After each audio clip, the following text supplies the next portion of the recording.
Stephen Thompson nomme le meilleur striker et le meilleur grapplé de l'UFC à l'heure actuelle.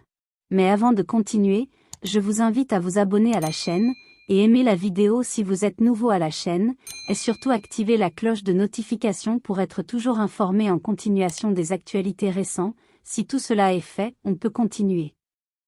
Défait face à Jon Jones, Ciryl Gane compte sur l'UFC Paris pour relancer sa carrière, à condition de remporter sa prochaine victoire. Cependant, avant son combat contre Serghei Spivak, les pronostics demeurent incertains. Un compatriote de Bon Gamin a même dévoilé la clé de l'affrontement lors d'une interview avec RMC Sport.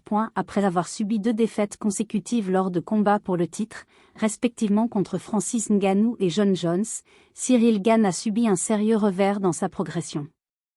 Battu par soumission en à peine 2 minutes par l'Américain lors de l'UFC 285, la star française est devenue la cible des moqueries au sein de la prestigieuse ligue de MMA. Autant dire qu'il ne peut se permettre la moindre erreur lors de sa prochaine incursion dans l'octogone. C'est à l'occasion de l'UFC Paris que Bon Gamin, qui avait déjà connu une expérience positive en 2022 contre Tai Tuivasa, se produira à nouveau. Cette fois-ci, le protégé de Fernand Lopez affrontera Serghei Spivak, connu pour être un lutteur redoutable au sol. Un point faible notoire pour le Français, que son adversaire ne manquera pas d'exploiter dès que possible.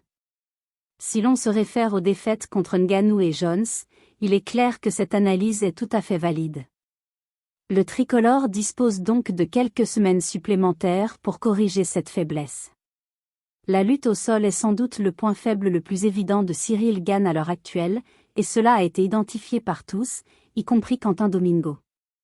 Pour éviter tout risque, Bon Gamin devrait plutôt chercher à mettre Serghei Spivak KO en restant debout, comme il l'avait fait contre Tai Tuivasa lors de l'UFC Paris l'année dernière.